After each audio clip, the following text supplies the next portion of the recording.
Amitofo. Today, people differ in their concept of Buddhist education from those in the past.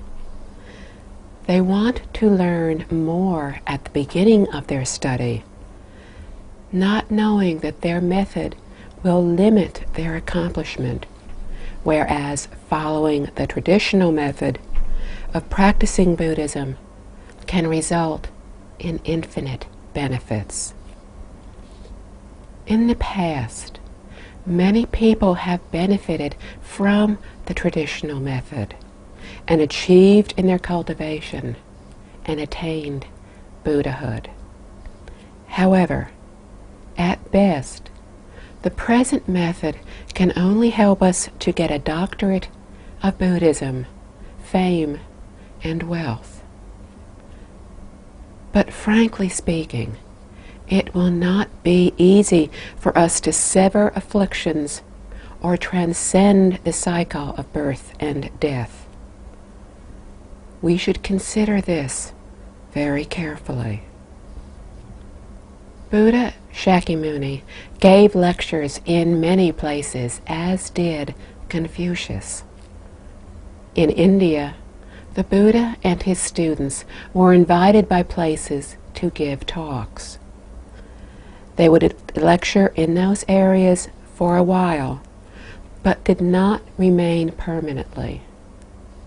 As most of the Buddha's 12,500 students would follow him, it would have been very difficult for one place to support all of them.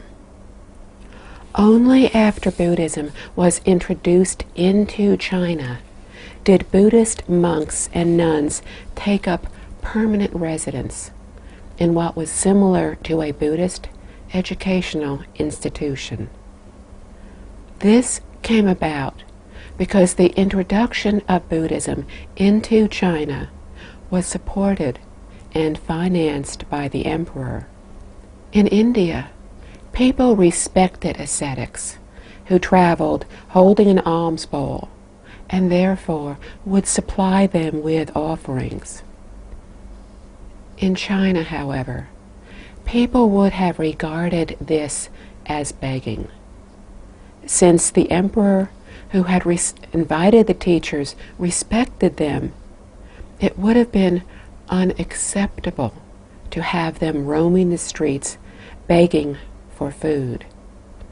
Therefore, houses were set up for them to live in, and people were sent by the imperial court to assist the monks so they would not have to worry about their livelihood. By the Tang Dynasty, the system of Buddhist universities had developed. Masters Baizhong and Matsu were the initiators of these institutions. Master Matsu was the 8th patriarch of the Zen school and the 3rd generation student of Master Huineng, the 6th patriarch of the Zen school. There is a Chinese saying that Master Matsu built the university and Master Baizhong set up the rules. What is this Buddhist university? It was the systematization of Buddhist teaching, the next step after what had been the verbal passing of the teachings from a teacher to private students. After Master Matsu, the idea of a university continued to grow. This educational system was the special feature of Chinese Buddhism. The textbooks, lectures, and teaching methods all attained the highest level of artistry, as we can see in the writings, music, images, architecture, offering implements, etc. Today, however, many of these perfect teachings have been lost to us. Today, the quality of Buddhist music has deteriorated. We are short of talented people, not only Buddhist artists with creative talents. Therefore, a Buddhist artist has to be profoundly learned, for only then can she or he truly teach others and convey truth, goodness, beauty, and wisdom. Ancient masters with high spiritual achievement composed Buddhist musical lyrics. But because of the minds of today's people who chant them are not pure, their expression of them is also not pure.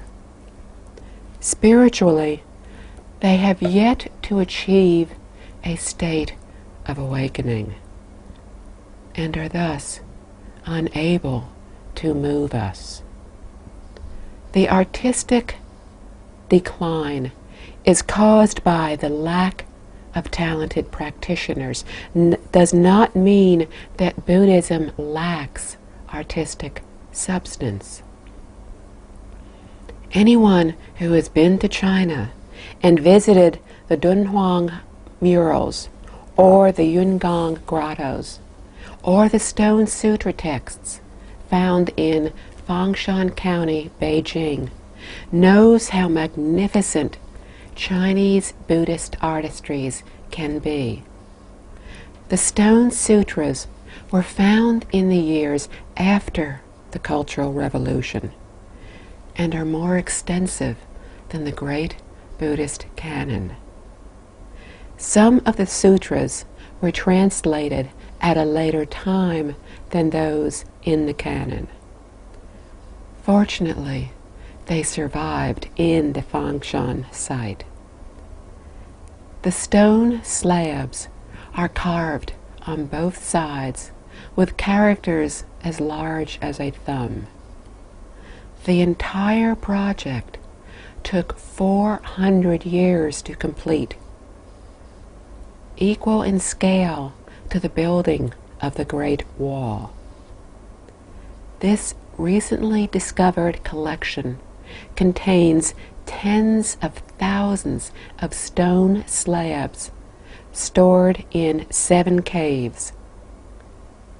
At present, only 2 of the caves are open to the public. We were filled with awe and admiration when we saw these stone sutras, and could not help but admire our ancestors for having preserved such a legacy for us. Today, schools and museums are separated. However, the system of Buddhist universities is similar to a combination of a school and museum. For the art forms are educational, not just artistic. They exhibit inspiration and wisdom not discernible by most people. For example, when people see the images of Buddhas and Bodhisattvas, they conclude that Buddhists worship many deities, and therefore Buddhism is a religion, and a low-class one at that. Most people believe that in an advanced religion, people only worship one God. They do not understand that Buddhism is not a religion, that we do not worship the images of Buddhas and Bodhisattvas as deities, but rather we regard them as teaching aids, which help us to understand the different methods of cultivation. One single image or method is insufficient to represent all phenomena in the world. So Buddhism uses many kinds of artistic works to represent them. Once we understand the educational significance of Buddhist artistry, we will naturally give rise to admiration and appreciation. All Buddhas symbolize our virtuous nature.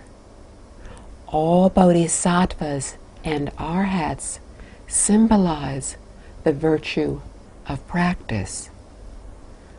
Without the virtue of practice, the innate virtuous nature cannot be revealed. This complementary relationship is why the Buddha table includes images of both Buddhas and Bodhisattvas. The Buddha represents original nature. The Bodhisattvas represent the application of this nature. This original nature is empty, as it has no set form. All creations or form arise from this original nature. And once there is form, there is application. The Buddha represents the original nature, and the Bodhisattvas represent form and application. This is why in the Flower Adornment Sutra, the Buddha does not comment on the teachings, for the original nature that is empty has nothing to say.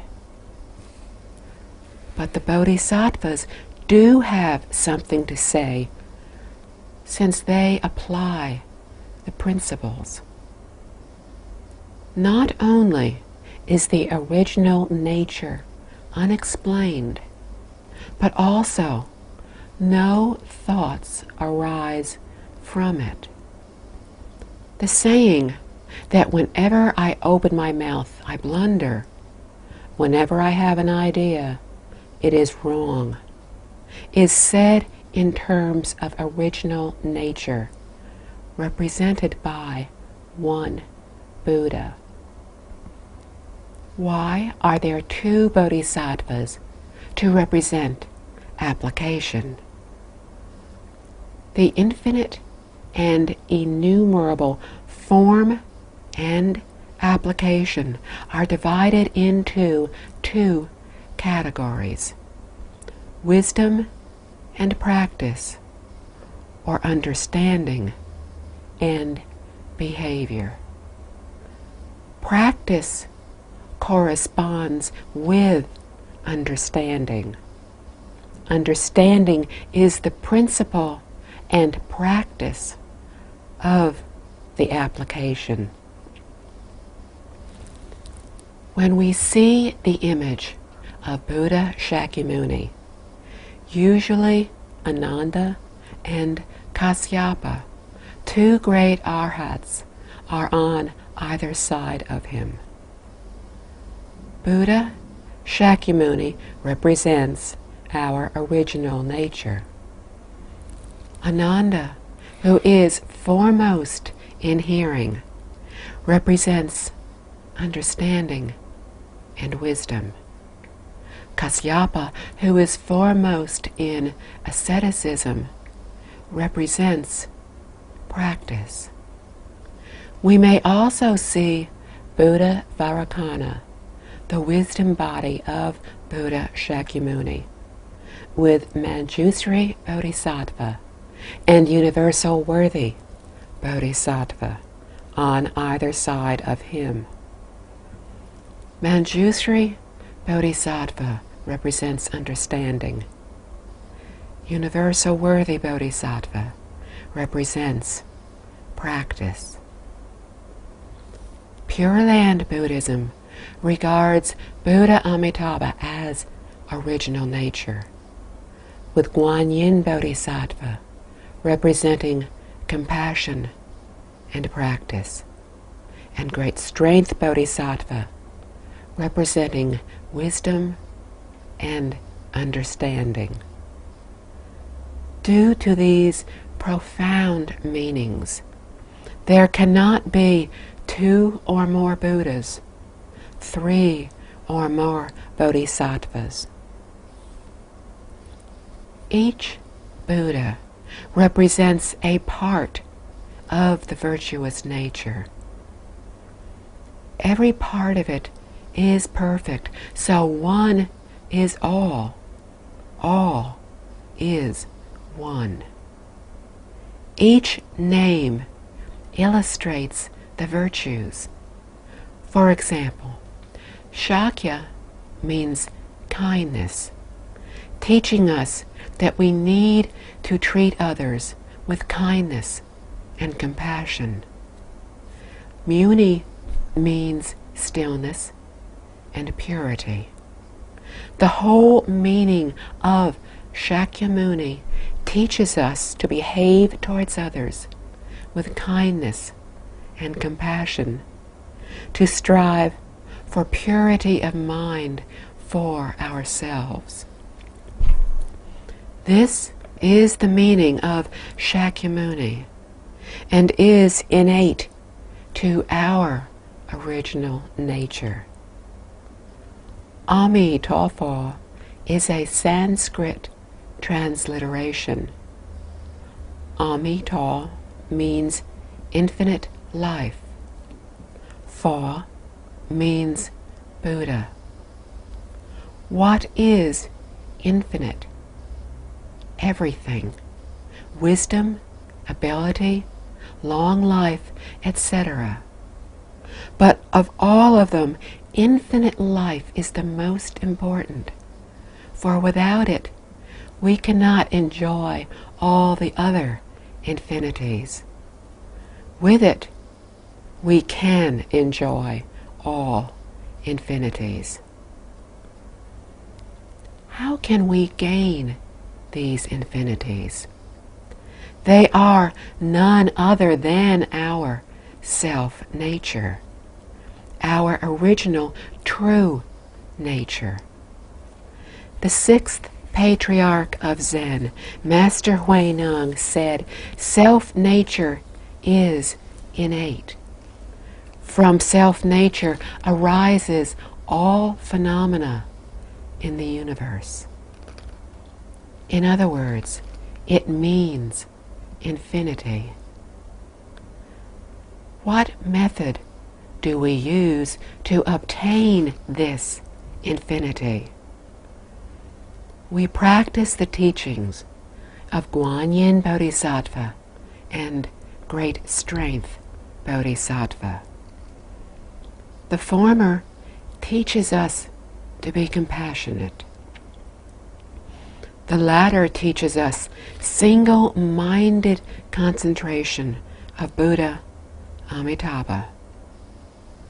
Great Strength Bodhisattva taught us concentrate solely on Buddha Amitabha, without ceasing, without intermingling with other methods, and in this way we will surely attain wisdom and enlightenment. Adding to this is the compassionate way of Guanyin Bodhisattva.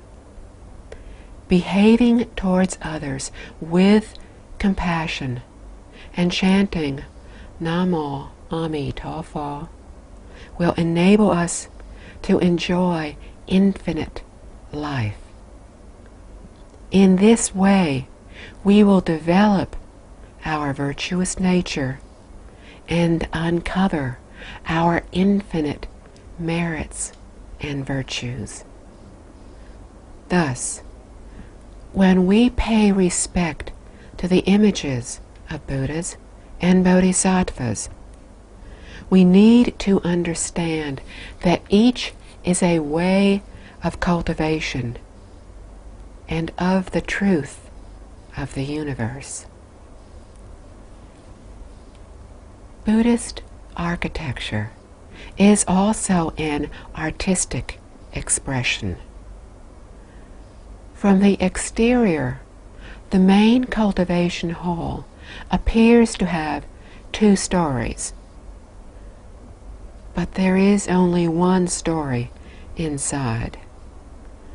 The external 2 stories represent absolute truth, or the true reality of life and the universe, and relative truth, or worldly views still clouded with delusion.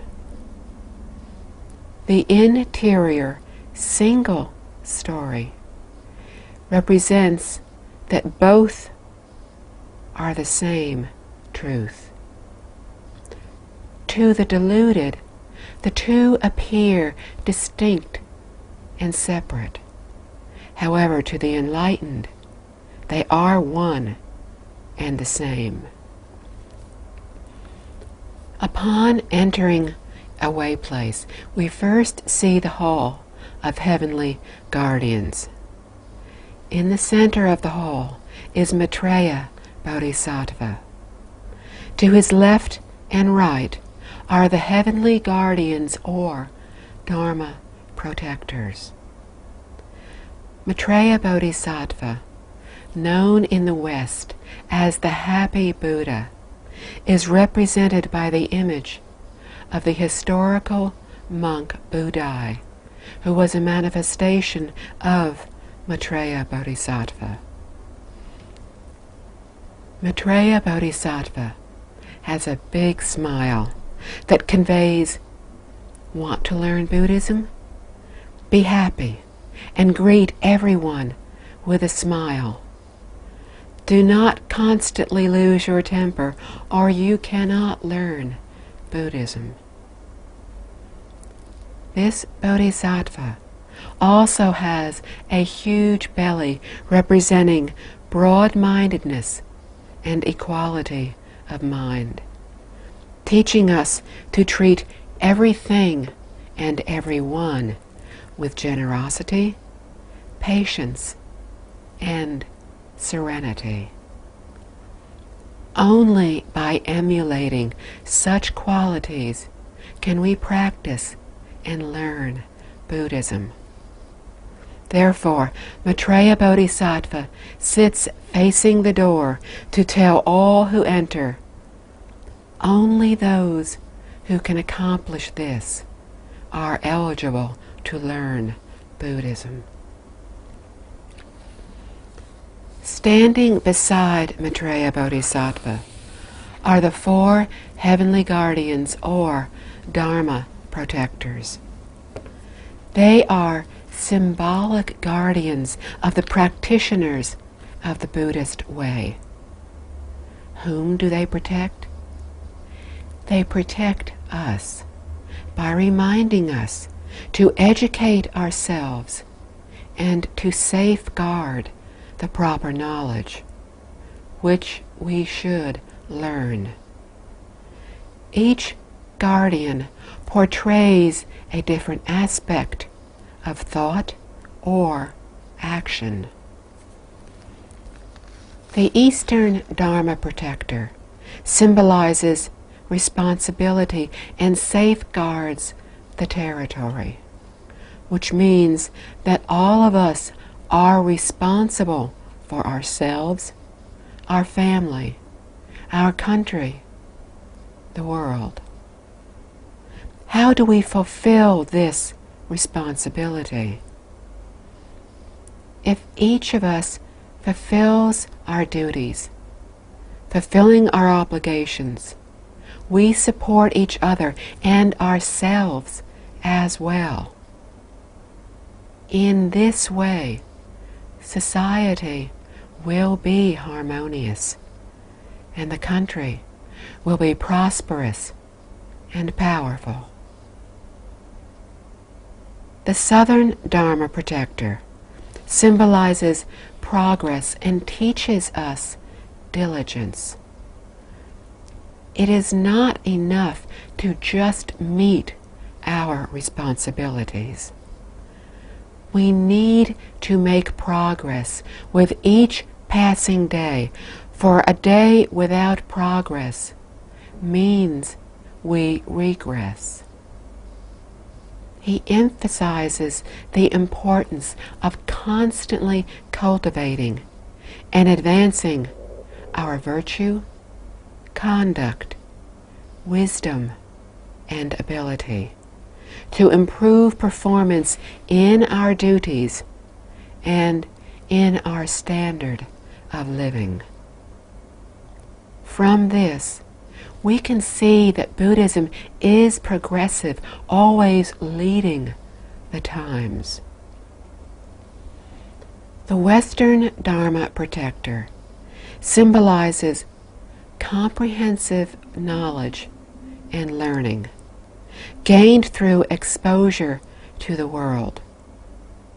He represents comprehensive vision, the need to open our eyes to observe nature and humanity, to refine what we see and learn, and to distinguish good from ill.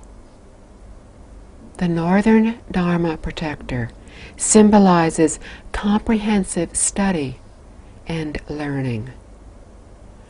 Both teach ways of practice and how to achieve the goals in responsibility fulfilling and in self-improvement.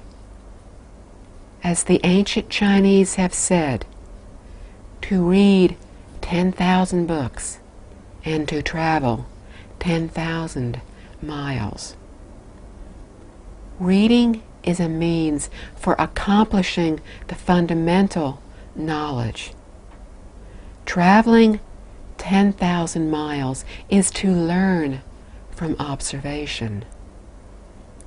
Through travel, we see advantages of others and learn from them. We also see their shortcomings, which can in turn serve as a warning to us that we can constantly improve ourselves. In this way, we can build a prosperous society and a safe country. In doing so, we safeguard the Dharma. We safeguard the Buddha's teachings. So the images of the Bodhisattvas and Dharma protectors remind us to be diligent in the pursuit of our goal and responsibilities. So we can see that Buddhism is neither a religion nor a superstition. The four Dharma protectors hold various objects to symbolize different aspects of the teachings. The Eastern Dharma Protector, or managing the nation, holds a lute, which symbolizes the principle that we need to refrain from acting with undue haste, but should keep to the middle path. It is like playing a lute. If the strings are too loose, it will not play well. If the strings are too tight, they will break. We need to be responsible in our duties and do things in a proper, balanced way. The Southern Dharma Protector of growth holds the sword of wisdom that cuts away all troubles and worries. the Western Dharma protector, holds a dragon or snake that is twining around him. The dragon or snake symbolizes change. Today, everything is constantly changing. Only when we can see the truth will we be able to interact with ease and serenity. The Northern Dharma protector holds an umbrella, symbolizing protecting us from all the pollution around us. While learning, we need to safeguard our pure mind and quiet heart from becoming polluted. Furthermore, we need to understand the true reality of life and the universe, to have the wisdom and ability to interact with all others, matters, and objects. All of this can be learned by visiting the Hall of Heavenly Guardians. If we regard these protectors as deities to be worshipped, who have magical powers who will protect us if we burn incense, prostrate, and offer them flowers and fruit, praying for protection and safety, we will be sadly mistaken. This is superstition. All the facilities, images of Buddhas and Bodhisattvas, and offering maids are teaching aids designed to inspire our mind and wisdom. They also serve to remind us of the importance of being enlightened instead of deluded, virtuous instead of deviated, pure instead of polluted. These are the three principles of Buddhist teaching and practice. Therefore, everything in a way place serves as a teaching aid. Even the offerings are educational. A container of water symbolizes the Dharma. The water is clean, symbolizing that our minds need to be as pure as the water. It is calm, without a single ripple, symbolizing the serenity, the tranquility in our hearts. It is to have purity and equality of mind. Flowers symbolize the cause, as the blossoming of flowers results in the bearing of fruit. Flowers symbolize the 6 paramitas. Fruits are not offered to the Buddhas and Bodhisattvas to eat. They remind us that if we want the sweet fruit or the good result, we must cultivate and accumulate good deeds, the cause. Thus, everything we see in a way place is a teaching aid. The Buddhas and Bodhisattvas neither smell nor eat. They want for nothing. We also see lamps, which symbolize wisdom and brightness. Incense sticks, which symbolize self-discipline and deep concentration. You will not see anything in the cultivation and lecture halls that do not symbolize some aspect of the teachings. However, it is a sad loss that many Buddhists are totally ignorant of the educational significance of these objects. They do not know why they burn the incense or why they make offerings to the Buddhas and Bodhisattvas. Their belief is actually superstition. Some people criticize Buddhists for being superstitious. They are right. Too many Buddhists are confused about Buddhism. We need to be clear on what we are learning and explain this to the skeptics and critics. Then I believe they will also want to learn. I have introduced Buddhism to people in China in this manner. After hearing my explanation, they said they had been missing a good thing and wished to learn more. In conclusion, it is the genuine wisdom and the perfect enlightenment, the infinite enlightenment in Buddhism that helps all sentient beings obtain true benefits and happiness. The Buddha teaches all sentient beings with his boundless, compassionate heart.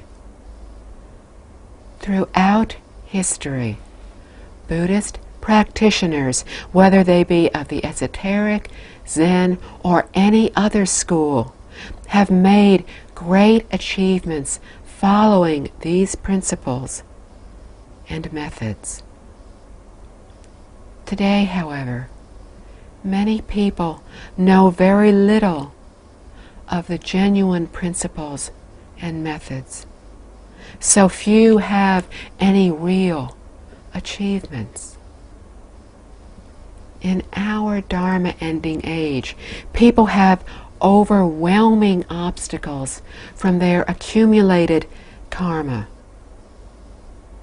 Under these circumstances, the Buddha name chanting recitation method is most effective due to its simplicity and expediency. It neither takes a long time nor requires special rituals. Anyone can practice it, anytime, any place. This is why so many people have attained achievement. Taiwan is neither large in size nor population, but in the last 40 years, by my conservative estimate, over 500 people have attained birth into the Pure Land to become a Buddha in this lifetime. To become a Buddha in one lifetime. To succeed, we accord with the teachings in the 5 Pure Land Sutras and 1 commentary. Generate the Bodhi mind and concentrate on mindfulness of Buddha Amitabha. The Awakening of Faith Sutra, the Awakening of Faith Sastra stated that enlightenment is innate. Delusion is not. Therefore, we definitely can uncover our Buddha nature and our proper viewpoints. We definitely can discard what is not innate, our delusion, deviated viewpoints, and impurities.